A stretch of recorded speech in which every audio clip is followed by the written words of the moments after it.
Ahora nos gustaría estudiar algunas propiedades del estimador máximo verosímil. Este estimador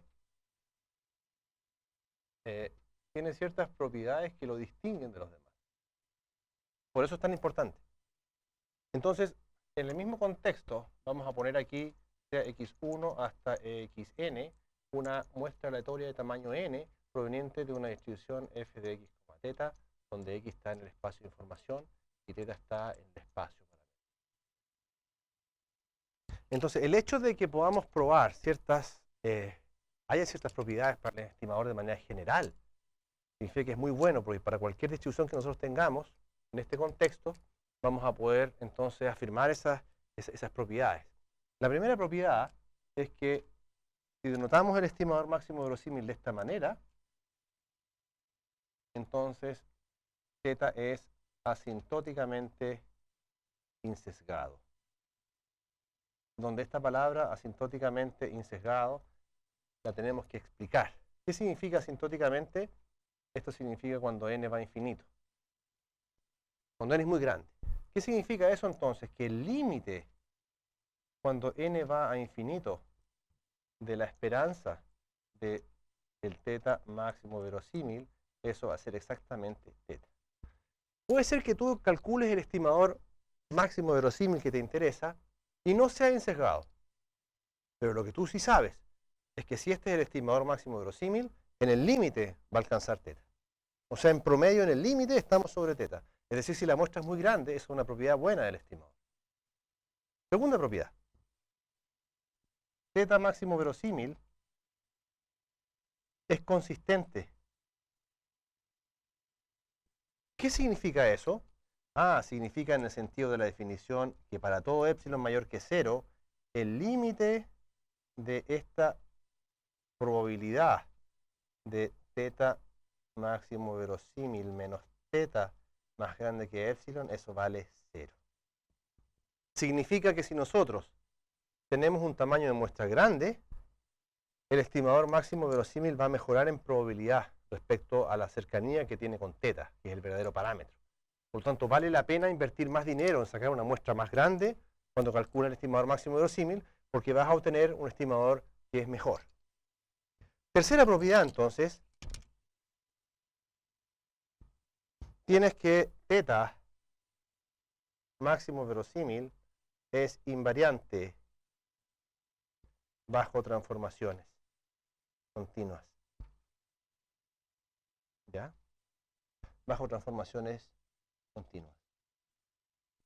Entonces, imagínate que, por ejemplo, g es una función que está definida en algún intervalo a los reales. Entonces, esa es una función, imagínate que es continua. Entonces, lo que dice esta propiedad es que si tú tienes el estimador máximo verosímil, entonces g del estimador máximo verosímil es el estimador máximo verosímil de g de θ.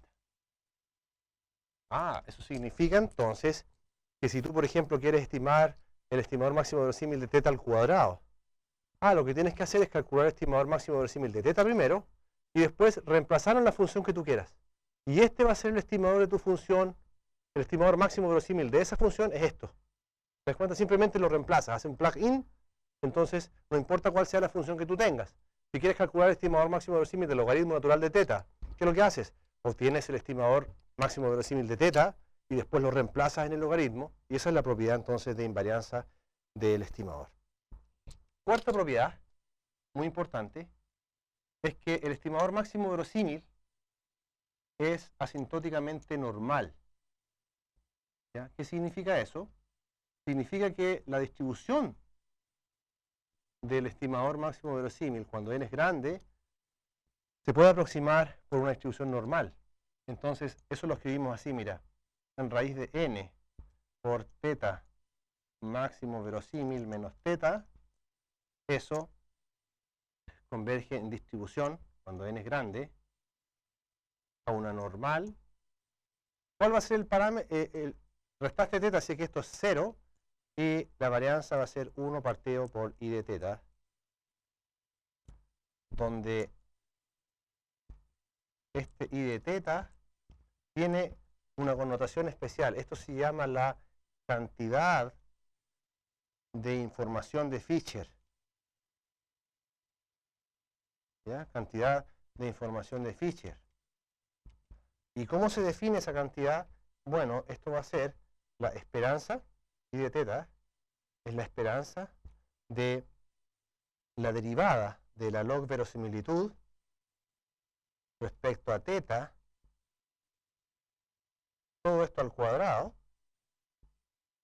Y si tú no quieres hacer ese cuadrado, entonces eso se traduce en calcular la esperanza de la segunda derivada, es decir, la segunda derivada del logaritmo de f de x teta respecto a teta cuadrada.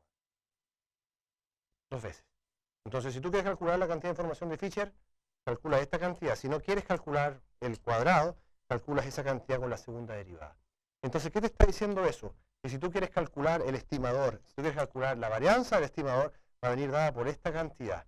Y esa cantidad, entonces, se va a llamar, entonces, 1 partido por i de teta también se llama, el recíproco, eso se llama entonces varianza asintótica. Asintótica del estimador. Es la varianza que se obtiene en el límite. Entonces vamos a hacer a continuación algunas observaciones. Muy bien, entonces esta propiedad de la varianza asintótica la podemos expresar de esa manera, como lo vimos recién, o también lo podemos expresar así, ¿no? Que el estimador máximo verosímil tiene una distribución normal con media teta y varianza 1 partido por n de teta. Esa es una forma equivalente de expresar entonces la distribución normal del estimador máximo verosímil. En general, respecto al cálculo de i de teta, o sea, piénsalo así, si tú tienes i de teta, que es esencialmente la esperanza de la segunda derivada del logaritmo natural de f de x teta respecto a teta cuadrado, en general, si tú quisieras usar la definición de la esperanza, eso sería menos la integral, en el caso que la función fuera continua, de la derivada del logaritmo natural de f de x teta respecto a teta cuadrado, y esto es una función por la función de densidad de f de x teta de x. Ese sería el cálculo, si tú quisieras calcularla directamente usando la definición. De lo contrario, lo que podrías hacer es tratar de ver cómo queda esta expresión y tratar de usar las propiedades del operador esperanza.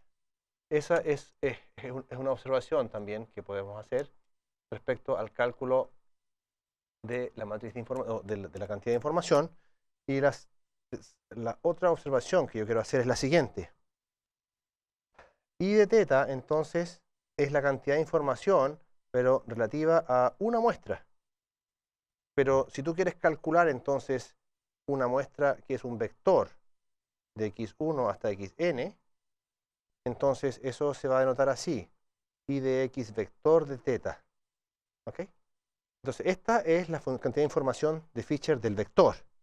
Entonces, existe un resultado que cuando las variables son i y d, entonces esta cantidad de información de todo el vector, contenido en todo el vector, se va a poder escribir como n veces por la cantidad de información únicamente de x. O sea, la cantidad de información de n observaciones es n veces la cantidad de información de una. ¿Ya? Eso es una propiedad importante. Ahora, vamos a hacer un ejemplo, entonces, para ilustrar estas propiedades de los estimadores. El primer ejemplo tiene que ver con un ejemplo que nosotros hicimos anteriormente. Este es una muestra ID de una variable exponencial con parámetro lambda. Entonces, lo que tú quieres calcular en la parte A es obtener el estimador máximo verosímil de la función 1 partido por lambda. Y en la parte B, lo que quieres es determinar la varianza asintótica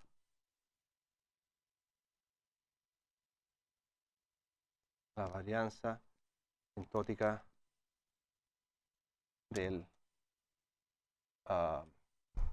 estimador máximo verosímil de lambda. ¿Ok? Entonces, en primer lugar, tú para la parte A nosotros ya calculamos en un ejemplo anterior cuál era el estimador máximo verosímil de lambda. Entonces, pongamos aquí, ya calculamos, si tú quieres puedes retroceder los videos anteriores, y vimos que el estimador lambda máximo verosímil es el promedio. Entonces, ¿qué podemos hacer para calcular el estimador máximo verosímil de 1 partido por lambda? Bueno, usamos la propiedad de invarianza.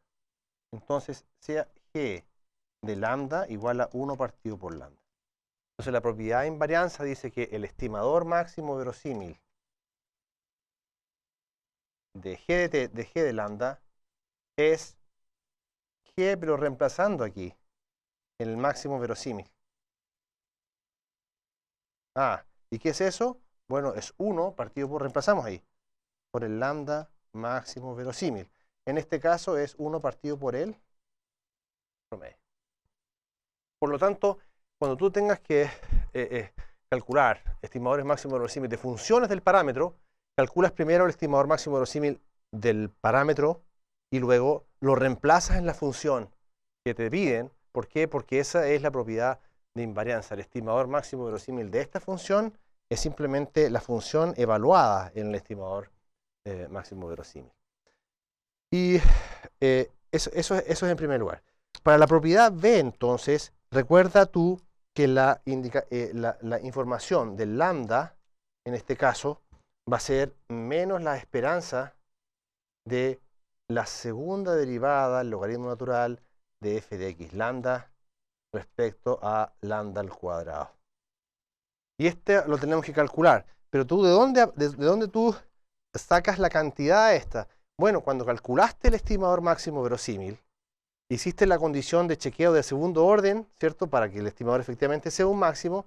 Bueno, ahí lo saca y lo reemplaza. En este caso, cuando tú calculas la segunda derivada del estimador, lo que te queda es esa función, menos 2 veces la sumatoria de x sub i partido por lambda al cubo, más n partido por lambda al cuadrado.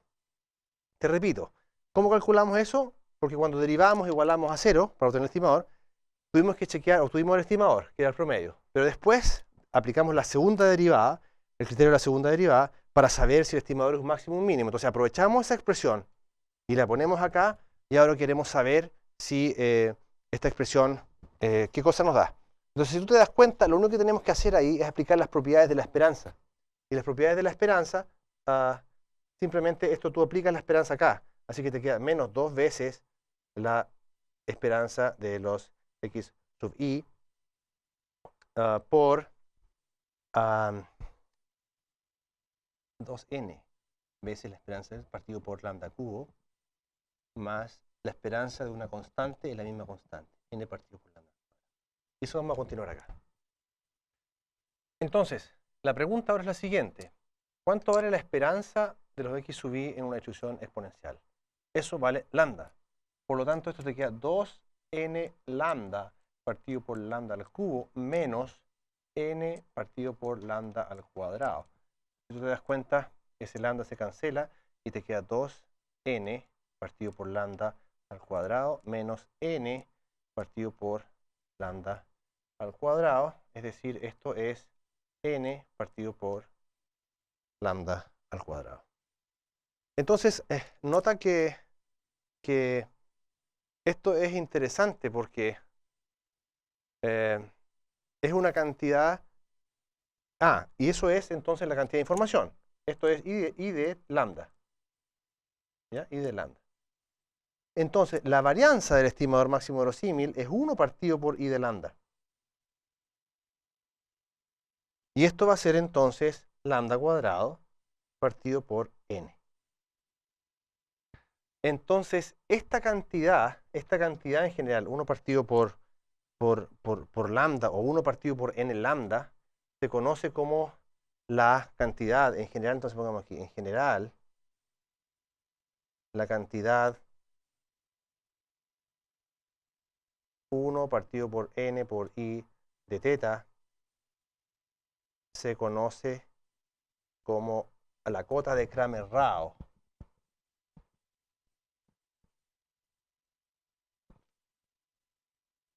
Y es el valor más pequeño que puede tomar la varianza.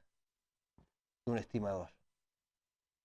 Es el valor más pequeño que puede tomar entonces la varianza de un estimador. ¿Ya?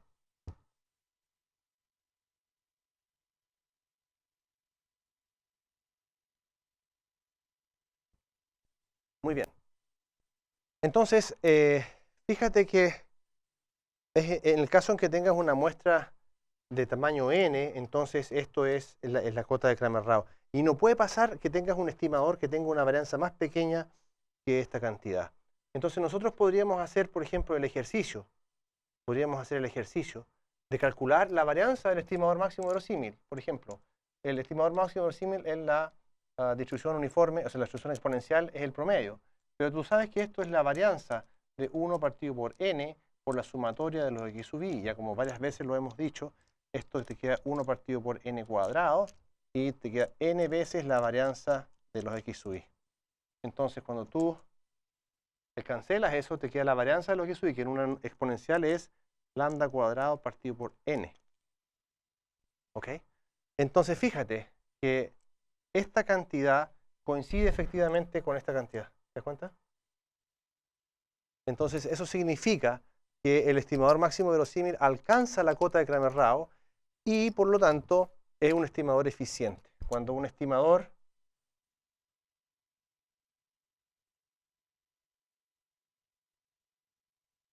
alcanza, entonces, la cota de Cramer-Rao, se dice que es eficiente.